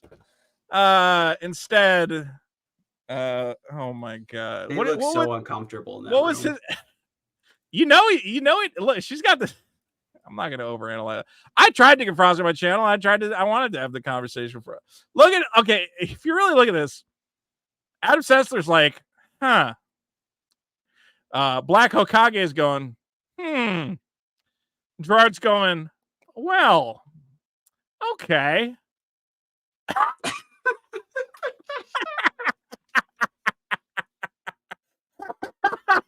That's a man that's like, oh, this is a bad idea. It'll be quick. Maybe she'll be quick. Maybe it'll just be like one. Maybe she'll say, I'm kidding. I know we don't want to talk about that on G4. We're just here to have fun. Black Hokage going, ooh. He does kind of look like he's about to get up, honestly. Like, look at his elbow. The little smile, the little like, well, one of these. He came out of this unscathed, I'm gonna say. He was the one who was like, yeah, he's the sure. victor. The white lady is saying crazy things, as white ladies do. What am I supposed to do in this situation? Who might have an opinion on all of this is our good friend Black Angus is here. Hey. You ever see this classic video, Black Angus? Is this the rant from Frost? This is the rant. Appeal to you. It's been a while. I'm not a gamer where, really, so yeah. This is where 3 proud men had to watch as a white lady destroyed their career. A proud, what is it, Middle Eastern? What is Gerard? He's like he's Middle East. He's Persian or something. A proud Persian man, a proud black man had to watch as this white lady destroyed their lives. Vito, this is funny. Yes. Really quick, because of course you're infamous in the FNT Phantom Menace crowd for the tweet. The tweet. Classic we. Well, yeah, you did the Alex Jones tweets. That's when I first kind of dipped in on. Oh yeah, when I made a bad joke. Look, I won't even defend it. Let me. No, I'm not indicting you. I'm a huge fan, as you know. Thank you. But no, it's funny. I do still feel bad about that. It's funny that we're coming back to this because I'm like, oh man, this is when I started actually following you because Bound in Comics was talking about Sessler things he said. So then I found the biggest problem. I was watching Dick. I was watching Dick after the Ricada FNT stuff, but I started watching y'all's show because of Sessler. So you watched the Sessler episode where we fucked up his audio and I was pissed about it? It's a good interview. Yeah, that's we did all right. I want to have, you know what? I still see Sessler. I send him like a direct message every once in a while. I'd love to get him back on. He's a fun guy. Yeah, it was a good interview. Buy him a mic. I like what he said. Yeah. Okay. Here's the new thing. If we ever have a guest, I'm gonna go. What mic do you have? Let's do a day ahead of time. You would think Adam, but here's why I was confused: is like Adam Sessler had like a home studio, but I guess this was his old home studio. Did they not have the Sessler shots of him? Look right here. He had this whole little setup, and I thought he had this thing. And I guess once they ended G4, they must have stole all the equipment back from him. They're like, you don't get that anymore. We have to take it away so we can sell it on eBay. Yeah, Since you said that, how much of your equipment is going to go to Dick when y'all blow up? When I lost a job working in the video game industry, and we had a bunch of I admit to theft too often on these shows, but stealing from an employer who's just fired you, and they owed me like $4,000 for several months. So on the way out the door, or no, they forgot I had a key to the building. So they had like 12 TVs we had bought for like a press event, so people can play all the games. I'm like, well, they're not going to notice if one of the TVs goes missing. And the very next day, I got a call from the office manager going, motherfucker, did you steal a TV? And I go, no. What? That is absurd. And he goes, we had 12 TVs and one of them is missing. Do you have a key to the office? I'm like, sir, why would I, an upstanding video editor professional, steal a television? That's crazy. What use to it I have? I still have that TV, by the way. It's not worth it. It was like a $200 TV. Anyway, yeah, I've worked in the game industry. They make you give all the equipment back. Adam probably didn't even get to keep his little X-Play logo they stuck on his wall. He was doing this all remote. He was in like San Francisco while they were filming all this in LA. So he had a good contract. Like he was good. Like he got like whoever helped negotiate his contract, he was getting all the bonuses. Was he? Do you know? Yeah, that's what I heard. They heard that he had a pretty awesome. Like they would have to fly him in directly. I mean, then they were paying for all of it, like all of it. Well, because he was the network, man. There was nobody. It was him, and didn't they bring back one of the Attack of the Show guys as well? Kevin Pereira. Yeah, he and Kevin Pereira were the old talent. Because if you don't have him, it's a different thing. So yeah, hopefully he was getting like. I mean, I know he was getting six figures. Hopefully he was getting like 200K, 300K. Point is, this was hilarious. And Black Angus, I interrupted your talking about how great me and my podcast are to admit to stealing a television. Continue to fawn over Vito. Continue your story of how great I am and how great my podcast is. Oh no, it's just funny. I'm like, that's when I started watching. It was this stream, the Sessler stream. So talking about everything's the Sessler rounding back. This is great. Speaking of which, I assume everyone watching the show has subscribed to Biggest Problem. Although I do have to say, I'm trying out new thumbnails. I still got to refine them a little bit, but as you can see, there's our new thumbnail. People seem to like it, so I like the classic contrast. See, I like the class. Yeah, but the problem is that like this is great for people who already know about the show, but somebody new comes along and they go, "What? What is it? It's a show about a guy fighting a scale monster." You got to like kind of tell them it's a comedy podcast. There's two guys and they do stupid stuff to make each other laugh. They always say on those videos about making thumbnails, it's about intrigue and telling the story. I don't know what that means. I don't know. What does that mean? Well, this is a great story. There's an idiot in a helmet and a guy who's laughing about it. You kind of want to click on that to find out. I think that's all fascinating. Black Angus, have you been following the Soska sisters controversy? And do you have a take? Vito. You know, I know you very well. Are you excited for lesbian sex nuns cutting off cops' dicks? I think this is what the Rippaverse has been asking for. I think we need more cops with less dicks. More cops, less dicks. I can agree with that. That's a good Rippaverse slogan. I might steal that. The Rippaverse. More cops, less dicks. Yeah, this is a real problem. He has built his channel off of the rhetoric of do not let these people in your company. And then lo and behold, it's like when you pair this with his trademark thing, it's like this guy does no research. He literally read one 5-issue comic series and is sold head over heel for these people because they made essentially, from what it sounds like, his main takeaway of PDF files.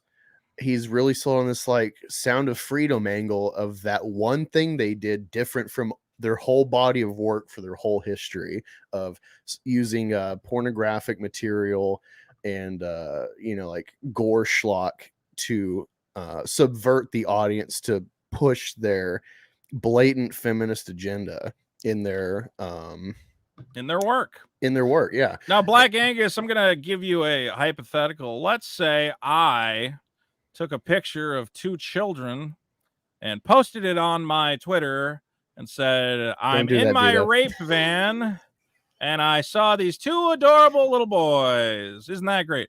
Do you think Eric July and his fans would be charitable towards me?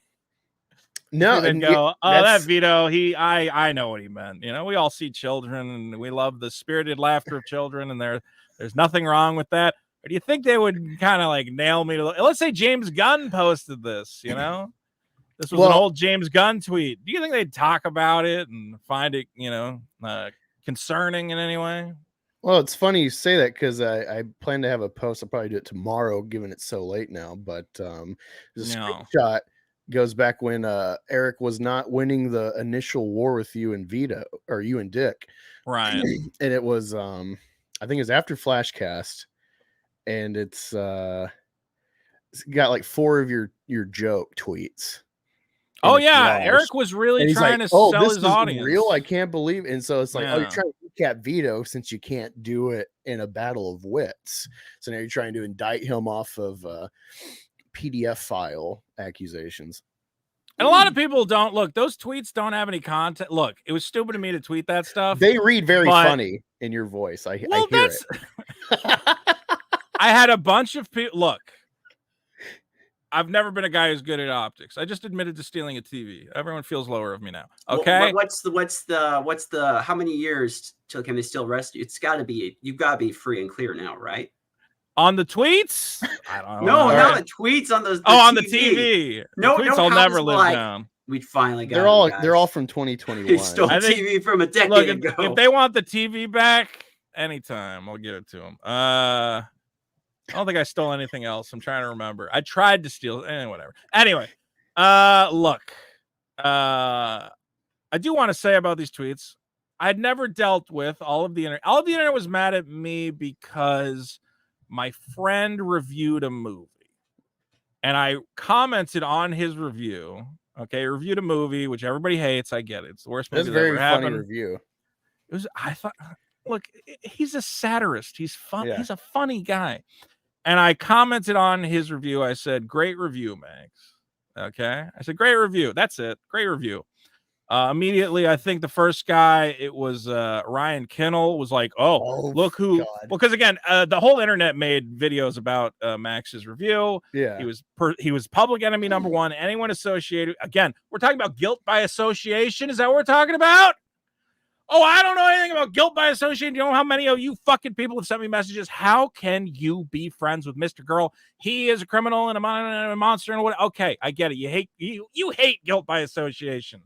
Of course. That's why you attacked me constantly for a guy who I've known for 10 years, who my dad died. You went, well, you have to stop being friends with him. I'm like, he says fucked up shit, but he's still my friend. What do you want me to do?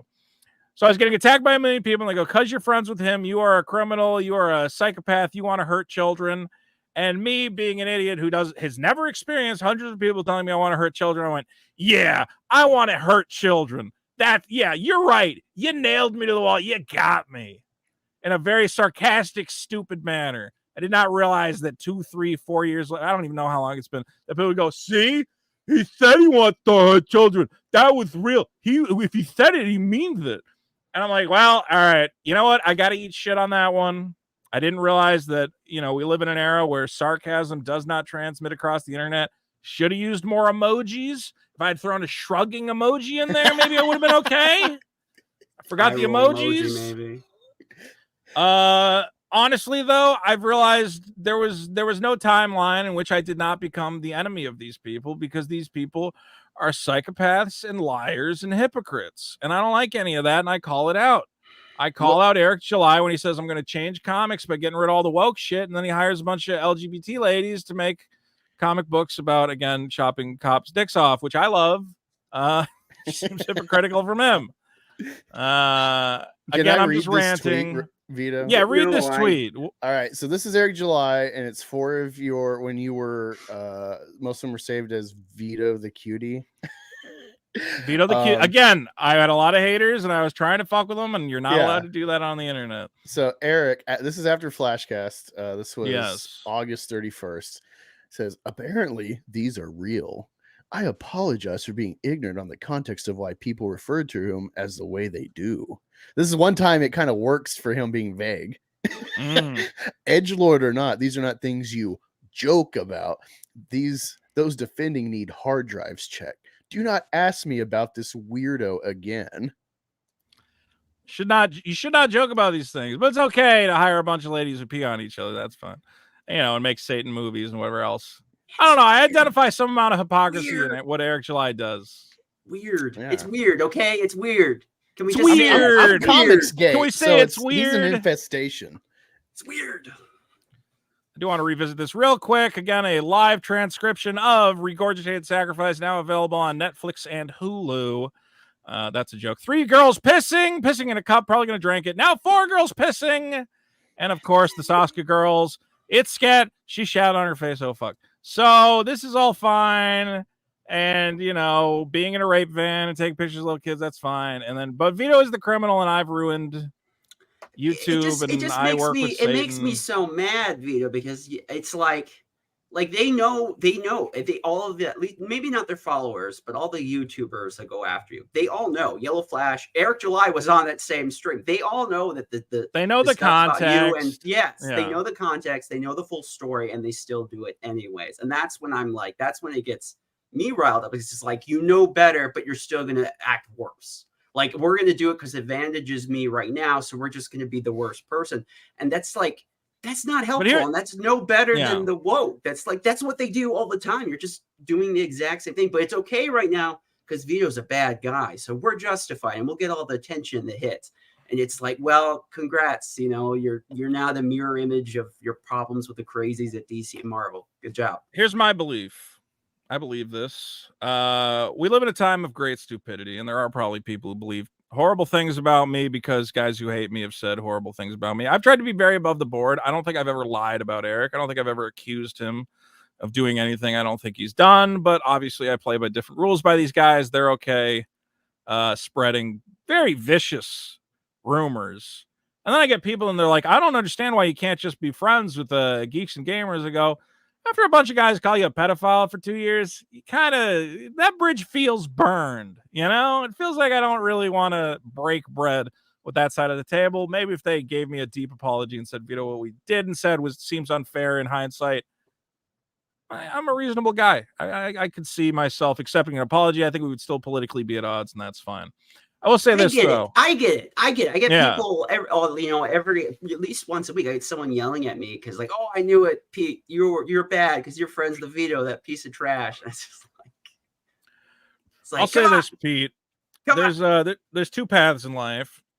There's the path of populism, and there's the path of intelligence. If you want to be the most popular guy on the schoolyard, say what everybody wants to hear. Pick easy targets and villainize them and direct everyone at them. Make things up because people are too dumb to ever look into it or find out the truth. You can just say, oh, did you hear the lady making the new Star Wars says she hates men? And then the new Star Wars movie is about hating men. You can just say that and it will be very popular. And I'll say it's unfortunate that a lot of YouTubers have chosen the path of populism over intelligence and reason and interesting discussion. So, in a way, I can't, I'm bothered by things people say about me. I'm bothered by obvious slander. The idea that I would want to hurt a child is like just fucking insane. It's like it's not in my character at all. But it also, allows me to connect with people who see, hey, Vito, takes this shit. And even though, look, yeah, it gets me. I don't know how raw I want to get, but there have been moments where I've been very down about the situation. There was one night where I was just losing my mind and I'm like, I'm never going to climb out of this hole. Everyone's going to hate me forever. My career's over. I'll never be respected. No one's ever going to buy my comic. I'll never be able to be a creative because I have destroyed my reputation and these liars and these snakes will never allow me to live it down. And at the end of the day, I said, that's one way to look at it.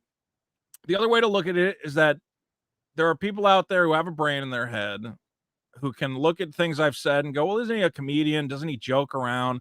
Wasn't the entire internet dogpiling him? And maybe he lashed out in anger and said some stupid shit.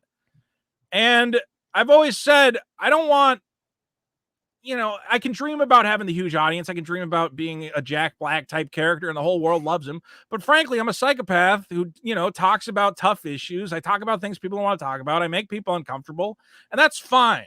And that's the way it has to be. I can't be a popular figure. I'm too fucking nuts. So I'm just happy to connect with smart people. And I think we have a lot of smart people. I think anybody who subscribes to this channel, I think the people watching Biggest Problem, I think the people who see through Eric July, the transparency of the Rippaverse saying they're going to save comics with a guy who's never written a comic in his life, putting out, it's not great. It's readable. I'll give it a 5 out of 10, but it ain't going to destroy DC and Marvel the way these guys are talking about. I'd rather connect with these people. And I'd rather have an audience of those people. And if a bunch of rabble-rousing psychopaths want to go, again, we live in an era where I would think that at the point we start inventing computers that can think faster than us and generate art out of nowhere, we'd get past the point of everyone going, I think he's a pedophile. I think he's a pedophile. I think you're a pedophile. Like, I thought we'd evolve past that, but it's the new thing and everyone's having fun with it and whatever. And I've gotten caught up in the name game and the finger pointing. Okay. As many of my heroes have as well. James Gunn, fantastic movie director, one of the top directors of all time. You know what people say about him? That guy's a pedophile. Did you see his tweets? He's a fucking pedophile. Dan Harmon, creator of Rick and Morty, creator of Community, one of my comedic inspirations. You know that guy's a fucking pedophile. You ever see this movie he made? That guy's a fucking pedophile. I don't know why you like that guy. So I'm in good company. Okay? All these guys, they slander and they lie about. You know why they do that? Because you can't attack them on the basis of talent. You can't say Dan Harmon never made a good TV show. You can't say James Gunn, never made a shitty movie. They're not all great, but you can't say he's not a great movie director. So they got to resort to stupid bullshit. And I accept it. I accept that that's the way it has to be. And I'm having the time of my life. We're making comics. We're having fun. I'm here with Pete. I'm here with Black Angus. And the future is very bright for the Vitoverse. And I will remember the Outrage, Vito. The Outrage won't last. I mean, it gets clicks now, but it won't have a legacy. What you're building is the good stuff you do will. Content is king. All right? If you make a good movie, if you make a good comic book, at the end of the day, there's a lot of guys out there who've done horrible fucking things and said way worse shit than me, and they're still getting work. Why? Because they make great shit. Here's a great example. Still play. Here, I'm gonna destroy my monetization. Give me an example.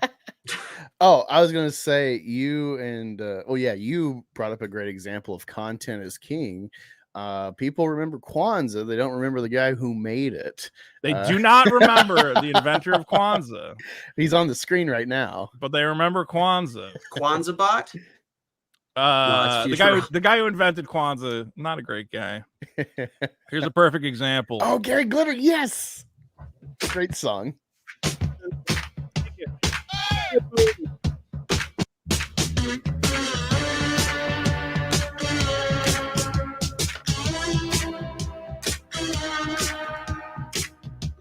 Gary Glitter raping kids. Hey, it's not so good. Raping kids. Hey, it's not that good.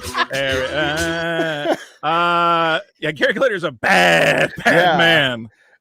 But what do you hear in the sports stadium? Rock and roll. Hey, people don't even know that song has lyrics if you listen to the other part. Yeah, part 2. Most people know part 2. You gotta listen to part 1. You gotta listen to part 1 with the terrible lyrics. There's a part 1.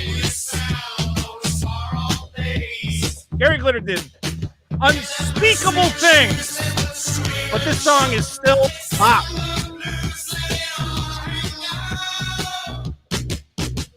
Rock and roll, rock and roll, rock and roll. Ladies and gentlemen, this has been the Tuesday Night Grift. And we're all canceled. Everyone's canceled. Pete, how do we find you? You're canceled. You're canceled. You're canceled. You're canceled.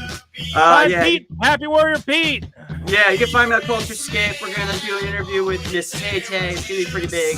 Should come out on Friday. Thanks for letting me be on the show. Check it out. Guys. It was fun. Big review, big interview with P. We got Black Angus. Black. Hey, got a channel, Black Angus Reviews. Stream every Thursday night, 9:15 Eastern. Probably going to do a little earlier this week. And also, I have a comic I'm trying to make. So I have a campaign on Fund My Comic to get some promo art posters. They'll supplement Fund My Comic. Yeah, so all right. Grab what's a poster. What's the name of the comic? It's Meth Gator.